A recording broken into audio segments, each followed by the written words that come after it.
Kata Pak Kiai, inilah orang yang aku cari-cari. Inilah orang yang sulit untuk dicari. Di antara 100 orang, paling 1, 2, 3 yang ada. Kenapa memang wahai Pak Kiai? Dia ini adalah orang yang jujur dimanapun tempat. Nabi pun menyampaikan alaikum bisidq. Hendaknya engkau menjadi orang-orang yang jujur. Innal sidqi yahdi ilal bir. Karena sesungguhnya kejujuran itu akan mendatangkan kebahagiaan. Dan kebahagiaan fa innal birri yahdi ilal jannah. Dan kebahagiaan, kejujuran itu akan memberikan kita tempat di surganya Allah Subhanahu wa taala. Amin ya rabbal alamin. Ya Sayyidi ya Rasulullah ya man lahu jahu indallah indal ila qad jahu indal hisab ya Rasulullah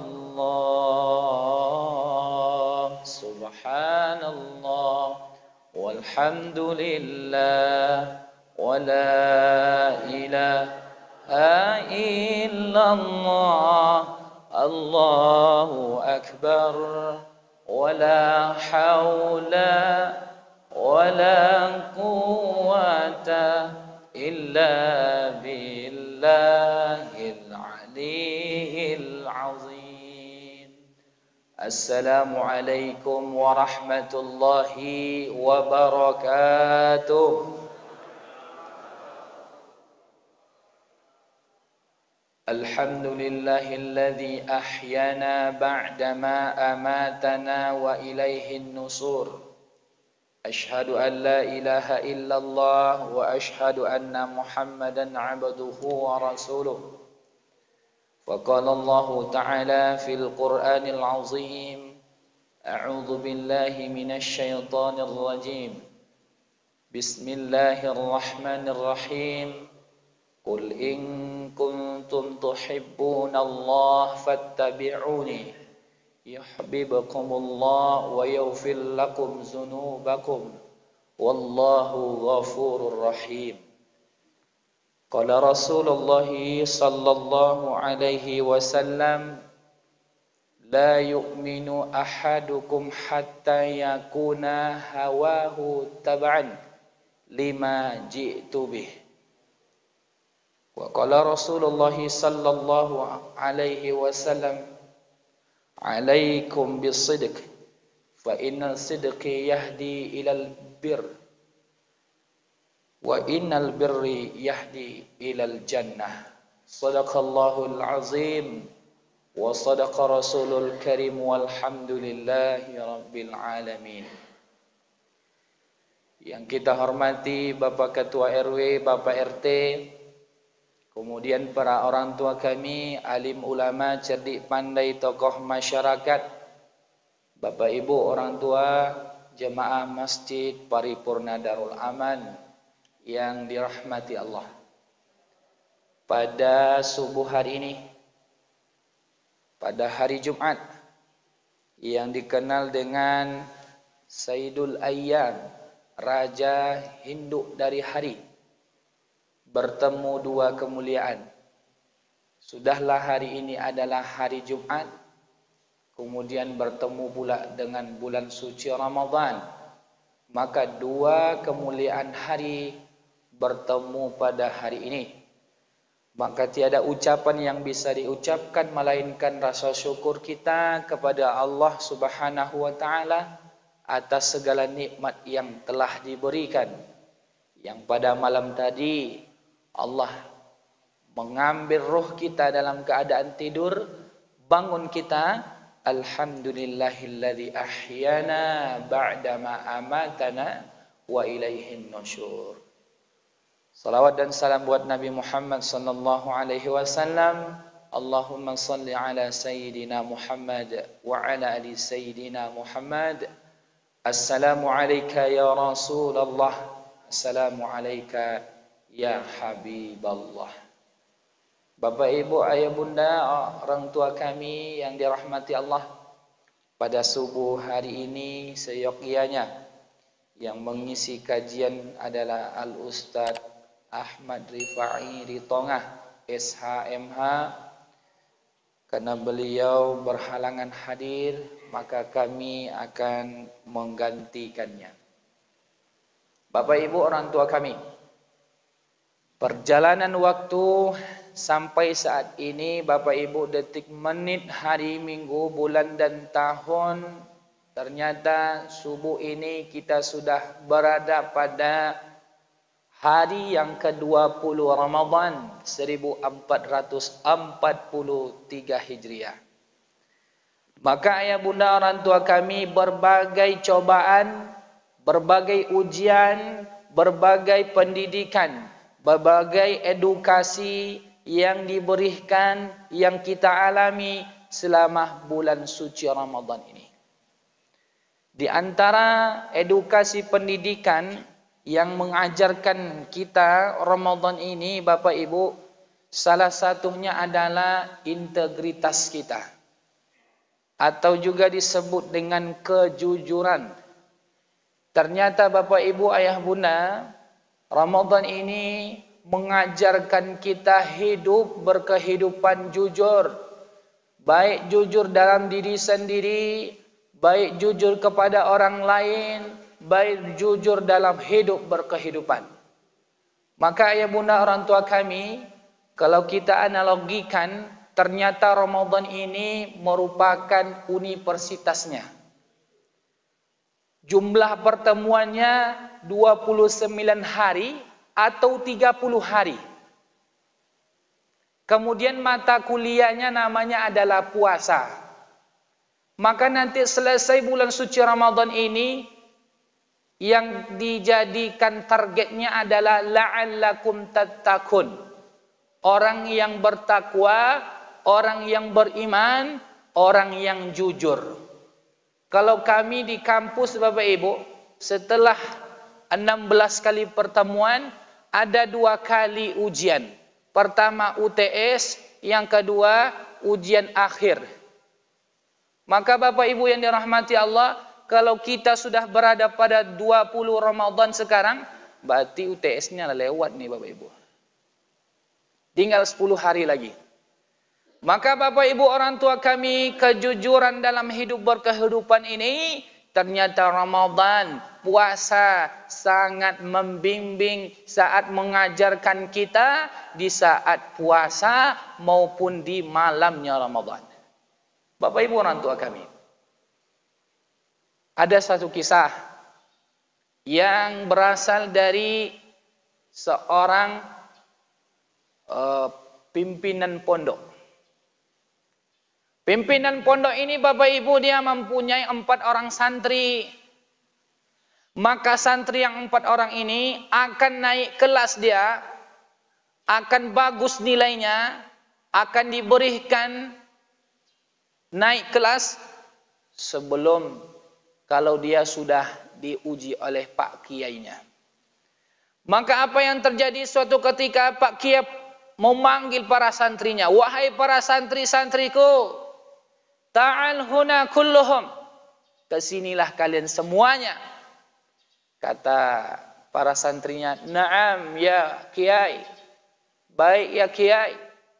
Kata Pak Kiai, kalian berempat akan Kiai uji. Siapa orang di antara kalian yang berempat ini lulus dengan ujian ini, maka kalian nanti akan diberikan tempat yang lebih baik, bisa naik kelas. Kata anak-anak, apa itu ujiannya wahai Pak Kiai? Ujiannya mudah. Apa itu? Pak Kiai nanti akan memberikan satu orang kepada kalian per orangnya 1 pisau. Dan setiap kalian, kata Pak Kiai, akan diberikan seekor ayam. Kira-kira diapukan ayam sama pisau kau apa? Hah? Digoreng, coba pono digoreng.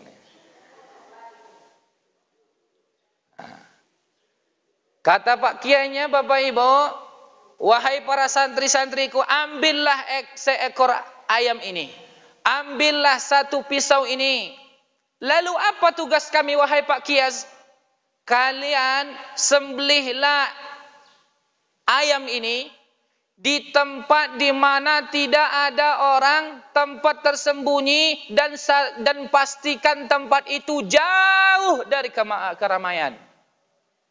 Kata santri pertama, oh kalau itu mudahnya. Santri kedua, itu gampang. Santri yang ketiga, apa kata dia? Insya Allah Pak Kiai. Santri yang keempat, bingung dia. Maka apa kata Pak Kiai?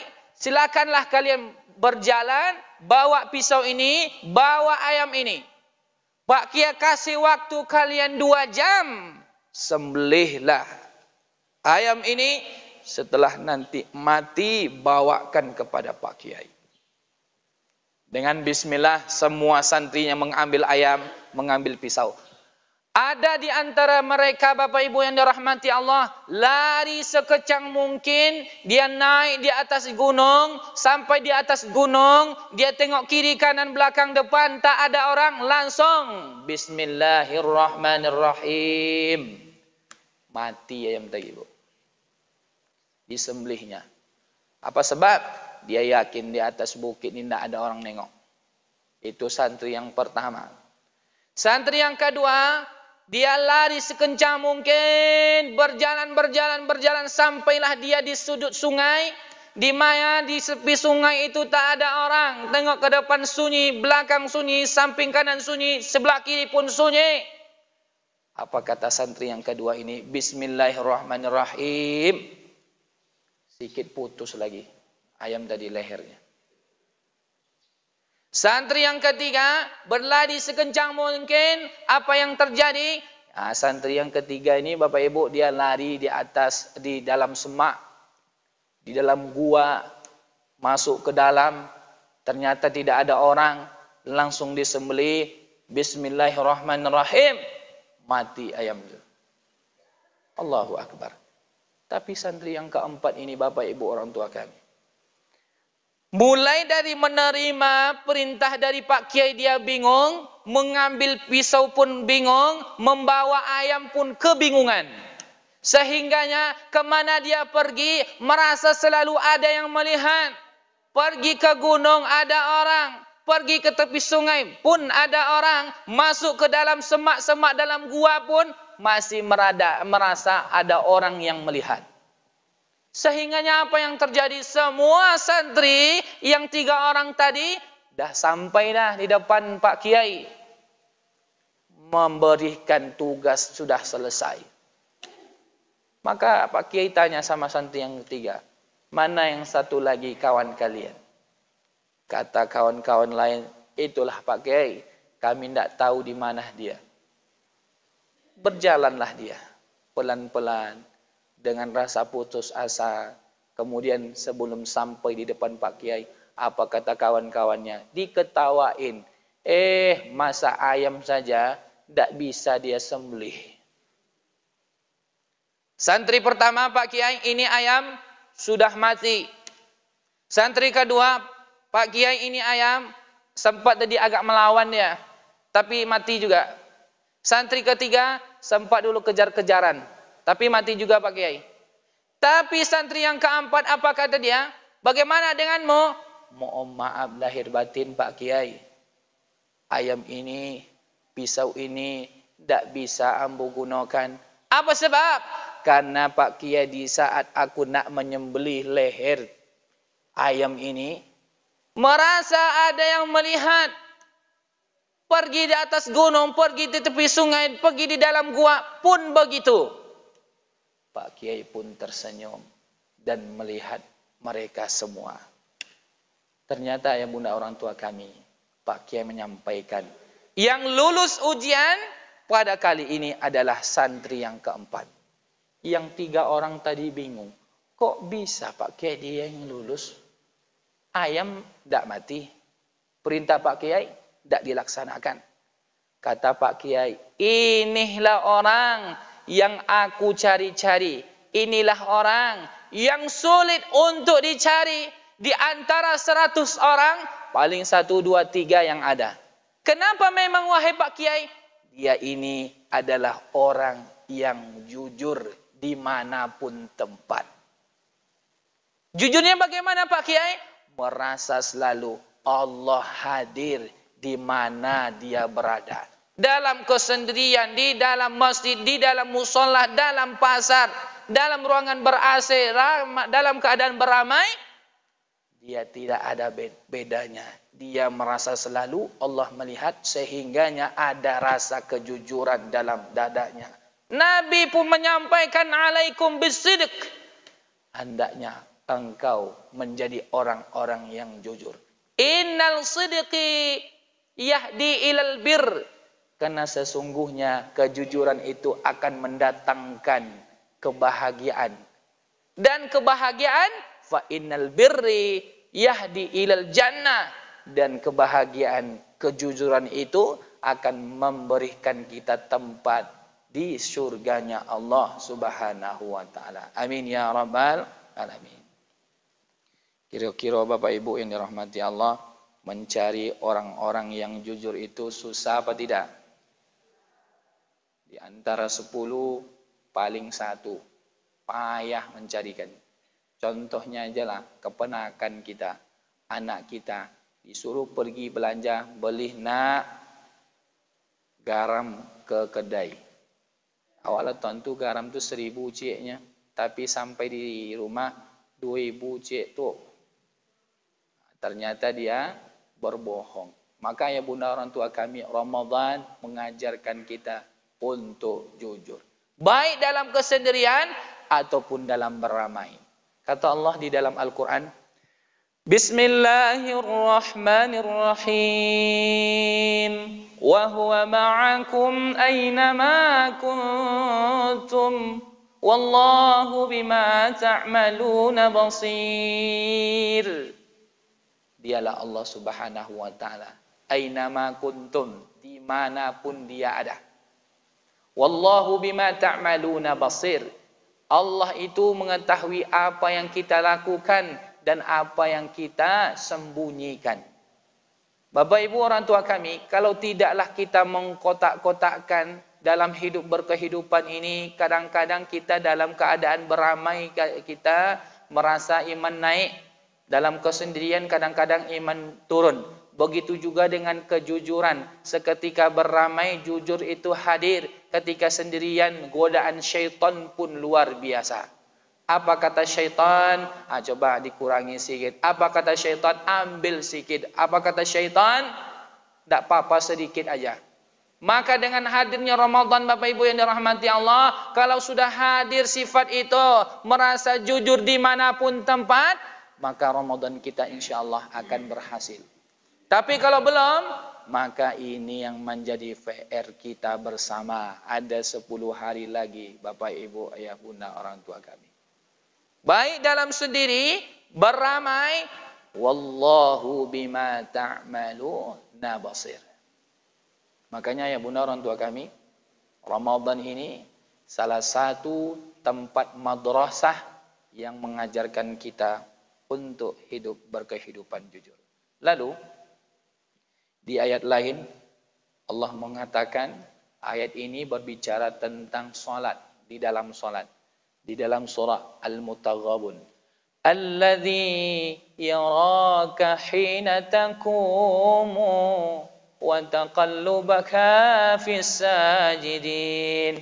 Ternyata Bapak Ibu yang dirahmati Allah, orang yang jujur dalam salatnya itu alladzi yaraka, mulai dari berdiri, kemudian dia rukuk, kembali dari rukuk, kemudian dia sujud, kemudian salam kanan dengan kiri, merasa Allah melihat, merasa Allah menilai, merasa Allah hadir dalam setiap rukuk sujudnya itu. Makanya orang yang dalam salatnya itu, yang jujur, yang dalam keadaan khusyuk, maka dia akan merasakan nikmatnya salat. Tapi kadang-kadang itu yang agak susah Bapak Ibu. Paling koncangnya rakaat pertama. Rakaat kedua banyaklah nak diingat lagi. Allahu Akbar. Alhamdulillahi Rabbil Alamin. Teringatlah ya Allah, kue lebaran belum dibeli lagi. Kak Indri posting terus di WA, belum dibeli-beli. Apa lagi? Baju lebaran belum lagi. Allahu Akbar. Nanti ketika sujud nanti ingat pula berapa buah nak dibeli. Kembali sujud sampai sujud salam kanan dengan kiri. Akhirnya apa yang terjadi? Lupa bilangan salat. Na'udzubillah min dzalik. Maka Bapak Ibu orang tua kami, madrasah kejujuran ada di bulan Ramadan. Lalu kenapa orang tidak hadir jujur dalam dirinya? Hadis Nabi Muhammad sallallahu alaihi wasallam, salah satu penyebab kita itu selalu tidak jujur ternyata penyebabnya adalah hawa nafsu. Kata Nabi, la yu'minu ahadukum hatta yakuna hawahu tab'an lima ji'tu bih. Tidak sempurna iman seseorang sehingganya dia lebih mendahulukan hawa nafsunya dibandingkan akal. Bapak Ibu orang tua kami, kita manusia ini Allah berikan dua. Pertama akal, kedua hawa nafsu. Kadang-kadang akal ke depan, kadang-kadang hawa nafsu ke depan. Tapi kalau hewan, Allah hanya berikan satu. Apa dia? Hawa nafsu. Itu makanya hewan itu baik malam nak siang kojonya makan aja. Sambil tidur pun kadang ada mengunyah. Itu namanya hewan. Kerbau, sapi. Jadi kalau ada awak Bapak Ibu kojonya makan, berarti itu hati-hati. Sama dengan hati-hati Bapak Ibu. Lalu apa yang terjadi? Ada kalanya hawa nafsu ini berhasil melawan akal kita. Itu makanya di dalam kitab Tambighul Ghafilin dikarang oleh Imam Abu Lais As-Samarkandi. Ketika Allah Subhanahu wa taala menciptakan akal, setelah diciptakan akal apa kata Allah? Wahai akal, siapa engkau dan siapa aku? Kata akal, aku adalah hambamu dan engkau adalah Tuhanku. Kata akal. Tapi seketika ditanya hawa nafsu, wahai hawa nafsu, siapa engkau? Aku adalah aku, engkau adalah engkau. Kata Allah, engkau membangkang kepadaku, aku akan hukum engkau. Maka hawa nafsu Bapak Ibu dihukum dia, diberikan tempat yang paling panas. Bertahun-tahun di tempat panas, akal keluar kembali ditanya lagi. Untuk yang kedua kali. Wahai akal, engkau siapa dan aku siapa? Kata akal, aku adalah aku, engkau adalah engkau. Masih membangkang Bapak Ibu. Maka apa yang terjadi? Akal ini dihukum lagi di tempat yang dingin. Kalau tadi tempat panas, sekarang tempat dingin. Dah bertahun-tahun di tempat yang dingin, dah juga dia berubah. Ditanya untuk ketiga kalinya. Wahai hawa nafsu, engkau siapa? Aku adalah aku, engkau adalah engkau. Masih melawan. Jadi tipikalnya Bapak Ibu orang tua kami, akal ini adalah suka membangkang. Kalau akal, dia nurut apa yang diperintahkan oleh Allah. Untuk yang keempat, yang ketiga kalinya, hawa nafsu menjawab masih sama. Aku adalah aku, engkau adalah engkau. Yang keempat kalinya, Allah Subhanahu wa taala menghukum hawa nafsu ini dengan tidak makan dan tidak minum. Tidak dikasih makan nama. Tidak dikasih minum. Di saat tidak dikasih makan dan tidak dikasih minum ini, disinilah ternyata hawa nafsu itu mulai dia patuh dan manut dan loyo di hadapan Allah Subhanahu wa taala. Dan keadaan tidak makan dan tidak minum itulah Ramadan. Jadi Bapak Ibu yang dirahmati Allah, kita ini kalau dalam keadaan puasa, hawa nafsu kita itu bisa diarahkan Bapak Ibu. Apa contoh, mohon maaf, seketika kita puasa menengok yang tak baik itu mata kita langsung mengelak tuh. Astaghfirullahaladzim. Menengok bini orang, astaghfirullahaladzim. Tak ada cerita lagi nak menambah bini yang kedua. Maka Bapak Ibu yang dirahmati Allah Subhanahu wa taala, di saat dalam keadaan lapar tadi, yang tidak dikasih minum tadi, disitulah hawa nafsu itu pasrah kepada Allah. Apa kata Allah? Wahai nafsu, siapa engkau, siapa aku? Aku adalah hambamu dan engkau adalah Tuhanku. Kata hawa nafsu. Maka Bapak Ibu yang dirahmati Allah, ternyata kalau betul lah ternyata puasa kita itu bisa mendidik kita dengan kejujuran dalam keadaan lapar dan haus selama 20 hari ini. Hendaknya dalam hidup kita, diri kita, pribadi kita sudah hadir kejujuran. Insya Allah. Pertanyaannya, ayah bunda orang tua kami, sudahkah hadir kejujuran itu dalam diri kita? Yolah bu. Jumpa piti bapak di dalam saku satu ibu balikkan apa tidak?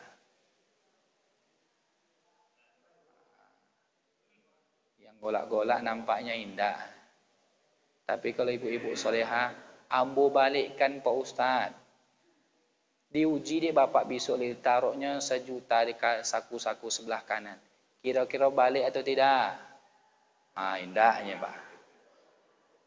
Maka Bapak Ibu yang dirahmati Allah, puasa mengajarkan kita dengan kejujuran.